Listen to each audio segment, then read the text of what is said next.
Style dot C S S file है जो हम वर्डप्रेस ब्लॉक थीम के अंदर ऐड करते हैं, आज हम उसके बारे में बात करेंगे।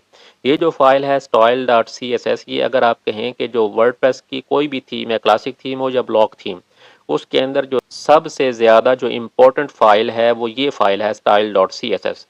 क्यों ज़्यादा इम्पोर्टेंट है? क्योंकि इसके टॉप पे एक हम कमेंट ब्लॉक ऐड करते हैं जिसके थ्रू हम इस थीम का मेटा डेटा, उसकी इंफॉर्मेशन जो है वो बताते हैं वर्डप्रेस के सिस्टम को।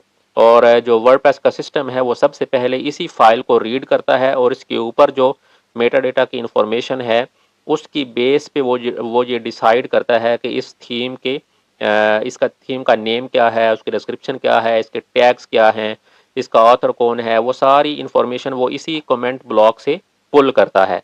तो ये जो है ये सिंगल मोस्ट सबसे इम्पोर्टेंट फाइल है जो एक वर्डप्रेस की थीम के अंदर अवेलेबल होती है।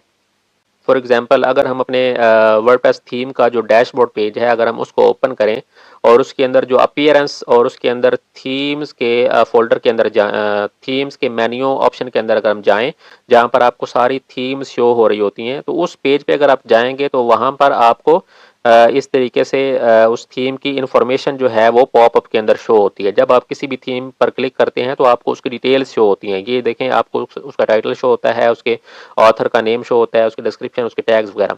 ये सारी चीज़ें वो वर्डप्रेस का सिस्टम कहाँ से पुल करता है? वो इसी style dot C S S के हेडर कमेंट ब्लॉक से पुल करता है।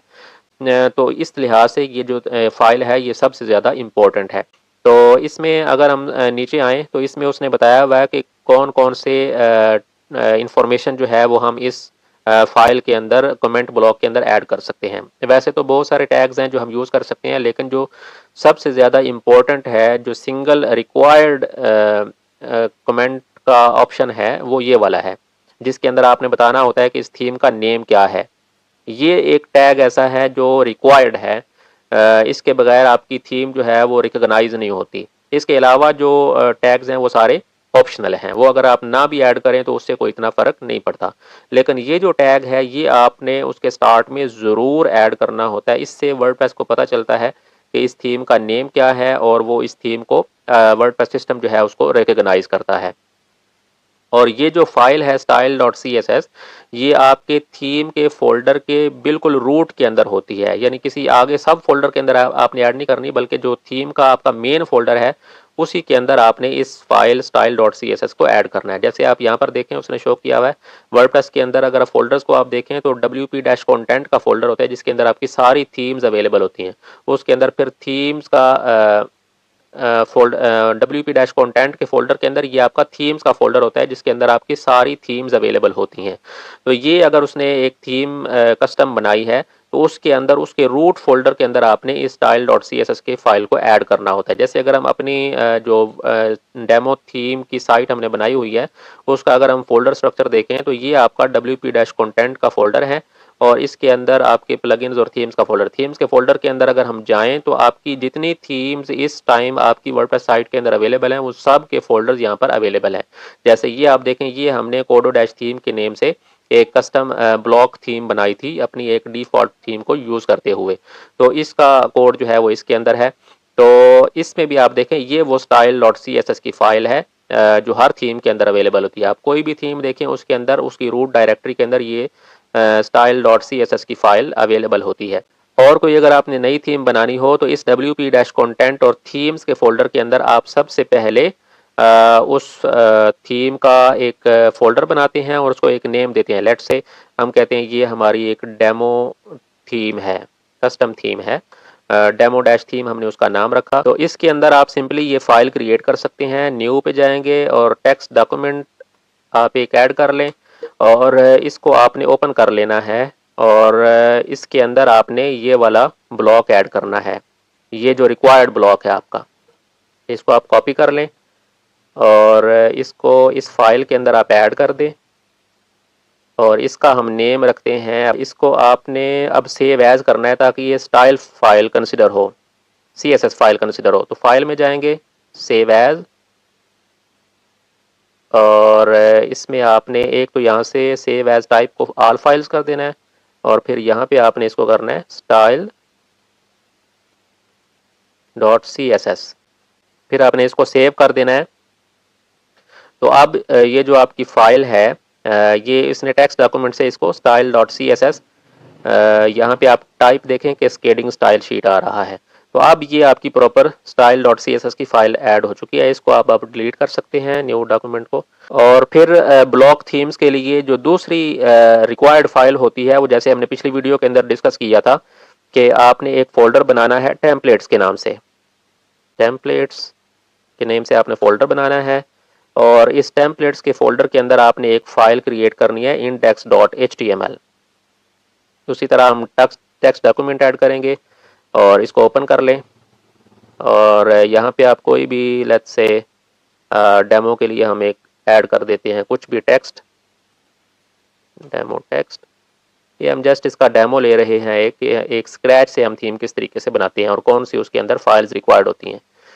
तो इसको आप क्या करेंगे, फाइल सेव एज, और नीचे से आपने इसको सेव एज टाइप को ऑल फाइल्स कर देना है और फिर यहाँ पर आपने क्या करना है, index.html सेव कर दें।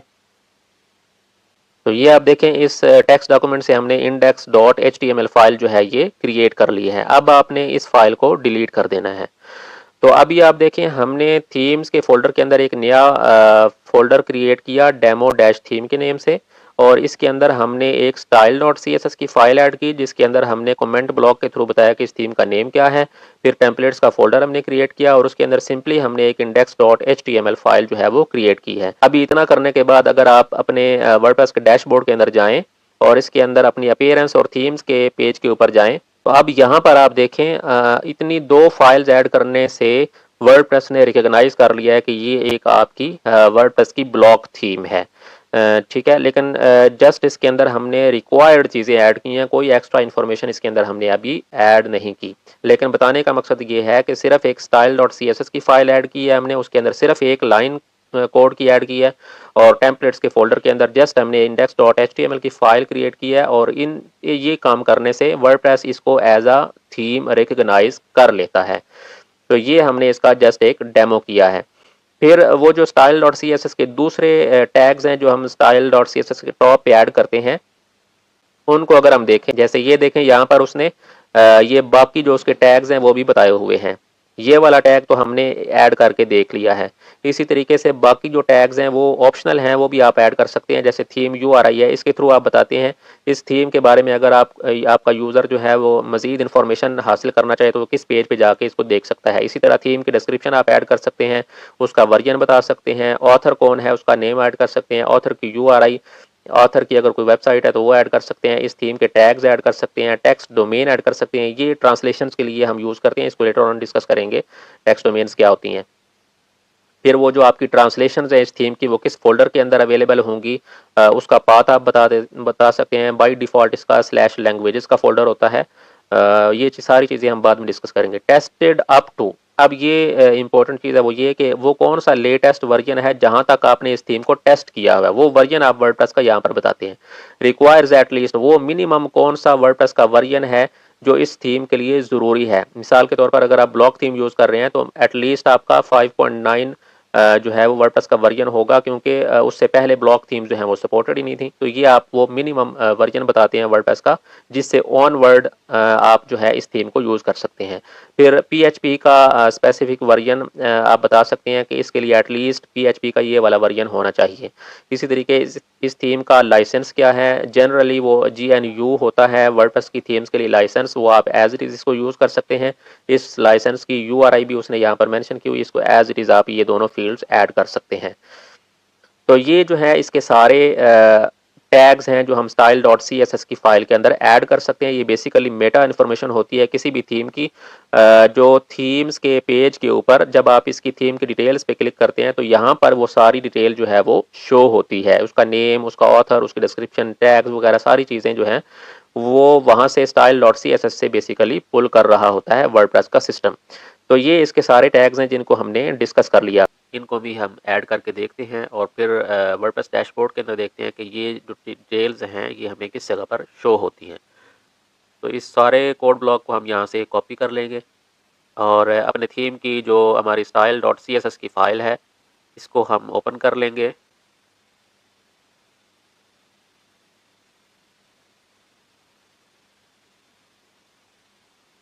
और इस फाइल के अंदर हम इस कोड को पेस्ट कर देंगे और फिर इनकी वैल्यूज़ को हम मॉडिफाई कर लेंगे अपने हिसाब से। तो लेट्स से हमारी थीम का नेम है डेमो थीम। थीम की यूआरआई भी आप यहाँ पर ऐड कर सकते हैं।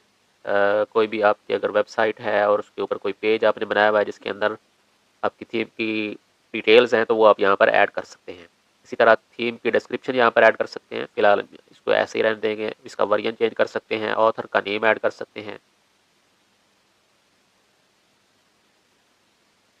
ऑथर की अगर कोई अपनी वेबसाइट है तो वो आप यहाँ पर ऐड कर सकते हैं।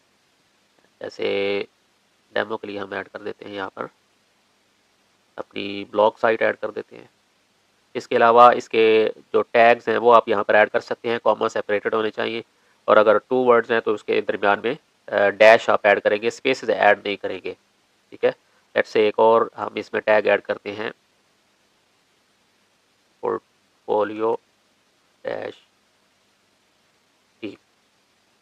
ठीक है, इस तरीके से आप जितने मर्जी इसमें टैग्स ऐड करना चाहें कर सकते हैं। टेक्स्ट डोमेन आप इसको यूनिक रखते हैं और डेमो के लिए हम यहाँ पर थीम का नेम ही ऐड कर देते हैं, लेकिन आपने इसको मेक श्योर करना है कि ये यूनिक होनी चाहिए। और डोमेन का पाथ जहाँ पर आपकी लैंग्वेजेस होती हैं, इसकी ट्रांसलेशंस वगैरह इस थीम की आएंगी, तो उसके लिए आप अपने एसेट्स के फोल्डर के अंदर लैंग्वेजेस का फोल्डर बना सकते हैं, या अगर आप यहाँ पर सिंपली रूट फोल्डर के अंदर एक लैंग्वेजेस का फोल्डर बना लें तो वो भी आप यूज़ कर सकते हैं लैंग्वेजेस। तो हम अपने रूट फोल्डर के अंदर ये वाला फोल्डर भी बनाएंगे, इसके अंदर हमारी सारी ट्रांसलेशंस आएंगी।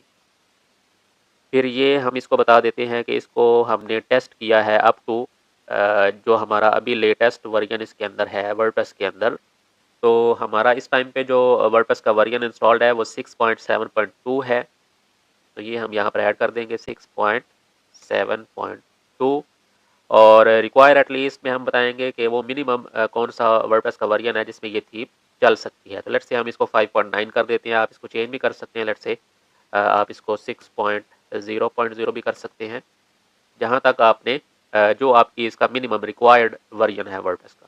फिर PHP का जो रिक्वायर्ड वर्जन है इस थीम को रन करने के लिए उसको हम 7.4 ही रखेंगे और बाकी ये जो 2 फील्ड्स हैं इसको भी आपने एज इट इज़ रखना है। इसको हम सेव कर देंगे Ctrl+S और इतनी चीज़ करने के बाद अगर आप दोबारा थीम्स के फोल्डर के अंदर आएँ और इसको अगर हम रिफ़्रेश करें तो अभी जो डिटेल्स हमने ऐड की है अपनी style.css की फाइल के अंदर, वो आपको अगर आप इस पर क्लिक करें थीम डिटेल्स पर तो यहाँ पर आप देखें वो सारी आपको इन्फॉर्मेशन शो हो रही है। ये हमारी थीम का नेम था, ऑथर का नेम, उसकी URL और इसका वर्जन, इसकी डिस्क्रिप्शन और इसके टैग्स वगैरह यहाँ पर शो हो रहे हैं। बाकी कुछ चीज़ें जो हैं वो वर्डप्रेस के इंटरनल सिस्टम की रिकग्निशन के लिए हैं। तो अभी जैसे कि हमने ये यहाँ पर एक लैंग्वेजेस का फोल्डर बनाया तो इसको भी हम अपने फोल्डर के अंदर बना लेते हैं। तो अगर हम यहाँ पर अपनी थीम्स के अंदर जो हमारी एक तो थीम हमने वो कॉपी करके बनाई थी वो कोड डैश थीम है, ये हमने बिल्कुल स्क्रैच से बनाई है डेमो डैश थीम। इसके अंदर हम जाएंगे और इसके अंदर हम एक फ़ोल्डर बना लेते हैं लैंग्वेजेस के लिए, न्यू फोल्डर, और इसका नेम रखेंगे लैंग्वेजेस जो आपने वहाँ पर style.css के अंदर ऐड किया था। और इसके अंदर फिर लेटर ऑन हम अपनी थीम की ट्रांसलेशंस वगैरह ऐड करेंगे जब इसकी डॉक्यूमेंटेशन के अंदर जब इसकी बारी आएगी। तो ये हमने स्टाइल शीट के हवाले से style.css की फ़ाइल के हवाले से जितनी ज़रूरी इन्फॉर्मेशन थी वो हमने डिस्कस कर लिया है। इसके रिक्वायर्ड एट्रीब्यूट्स या टैग्स भी हमने ऐड करके देखे और इसके जो ऑप्शनल टैग्स हैं वो भी हमने ऐड करके देखे, हर एक की तफसील हमने डिस्कस की है। और एक इसकी डेमो थीम भी बिल्कुल स्क्रैच से हमने ऐड करके तो उसका डेमो प्रैक्टिकल एक्सपीरियंस भी उसका कर लिया है। इसके हवाले से अगर आपके कोई क्वेश्चन हो तो आप पूछ सकते हैं। फिर आगे उसने चाइल्ड थीम का बताया हुआ है कि अगर आपने एक थीम की चाइल्ड थीम बनानी है तो उसके लिए style.css के अंदर आपने क्या चीज़ ऐड करनी है। चाइल्ड थीम्स क्या होती हैं, वो बेसिकली आपके मेन थीम की एक वेरिएशन आप कह लें कि उसके अंदर आपने कुछ कस्टम कोड अगर ऐड करना है तो वो आप चाइल्ड थीम के थ्रू ऐड कर सकते हैं। चाइल्ड थीम्स की डिटेल्स को हम लेटर ऑन किसी वीडियो के अंदर डिस्कस करेंगे। यहाँ पर जस्ट इतना बताना ज़रूरी है कि अगर आपने एक थीम की चाइल्ड थीम बनानी हो तो style.css के हवाले से कौन सी चीज़ों को आपने नोट करना है। तो style.css की फाइल के अंदर 2 चीज़ें आपने रिक्वायर्ड होती हैं चाइल्ड थीम के कॉन्टेक्स्ट में। एक तो वही आपने उस थीम का नेम बताना होता है जो आपकी इस चाइल्ड थीम का नेम है, वो आप यहाँ पर लिख सकते हैं। लेट्स से हमारी केस में अगर डेमो थीम है तो हम यहाँ पर लिखेंगे चाइल्ड डेमो थीम। वो चाइल्ड लिख के तो आगे आप उसकी पेरेंट थीम का नेम रख सकते हैं या कोई भी आप नेम रख सकते हैं, इसमें इतना कोई इशू नहीं है। जो दूसरी इंपॉर्टेंट चीज़ है वो ये है टेम्पलेट का टैग। टेम्पलेट के टैग के थ्रू आप बताते हैं कि ये जो चाइल्ड थीम है ये किस थीम की है। ठीक है, उस चाइल्ड थीम का, उस पेरेंट थीम का आपने नेम यहाँ पर बताना होता है। जैसे हमारे केस में यहाँ पर आएगा डेमो डैश थीम। ठीक है, तो ये एक इंपॉर्टेंट चीज़ होती है इसके अंदर कि style dot C S S अगर पेरेंट थीम की है तो उसके अंदर जस्ट एक चीज़ रिक्वायर्ड होती है, वो थीम का नेम है। और अगर आप चाइल्ड थीम क्रिएट कर रहे हैं तो उसके style dot C S S के अंदर दो टैग्स रिक्वायर्ड होते हैं, एक उस थीम का नेम चाइल्ड थीम का, और दूसरा ये जो चाइल्ड थीम है ये किस पेरेंट थीम की है, उस पेरेंट थीम का नेम आपने यहाँ पर बताना होता है। ठीक है, तो ये इसकी चाइल्ड थीम के हवाले से कुछ चीज़ें थी। फिर style dot C S S का एक दूसरा पर्पज़ भी होता है। एक तो ये पर्पज़ है ना कि इससे वर्डप्रेस रिकॉग्नाइज करता है कि ये एक वर्डप्रेस की थीम है। दूसरा इसका पर्पज़ ये होता है कि इसके अंदर आप सी एस एस के जो कोड है आपकी थीम के हवाले से वो भी ऐड कर सकते हैं। Style dot C S S के अंदर आप सी एस एस का कोड ऐड कर सकते हैं जो आपकी थीम यूज़ करती है। ब्लॉक थीम्स के कॉन्टेक्स्ट में अगर हम बात करें तो उसके जो स्टाइल्स हैं और उसकी जो सेटिंग्स हैं वो जनरली थीम डॉट जेसन की फाइल के थ्रू मैनेज हो रही होती हैं। लेकिन इसके अलावा भी अगर आपको कस्टम कोई सी एस एस का कोड ऐड करना हो तो उसके लिए भी आप इस style dot C S S की फाइल को यूज़ कर सकते हैं, या कस्टम सी एस एस की फाइल्स भी बना सकते हैं और उनको फिर एसेट्स के फोल्डर के अंदर रख कर तो वहाँ से भी उनको एक्सेस कर सकते हैं। तो इसको वीडियो को समराइज करें तो दो मेन पर्पसेस हैं जो ये style dot C S S की फाइल फुलफिल करती है। एक तो उसके अंदर आपके थीम की मेटा इन्फॉर्मेशन होती है जिससे वर्डप्रेस रिकॉग्नाइज करता है कि ये एक वर्डप्रेस की थीम है। दूसरा, आप इसके अंदर सी एस एस का कोड ऐड कर सकते हैं जिसके थ्रू आप अपनी थीम के स्टाइल्स को मैनेज कर सकते हैं। बाकी नेक्स्ट वीडियो के अंदर फिर हम टेम्पलेट्स के बारे में बात करेंगे।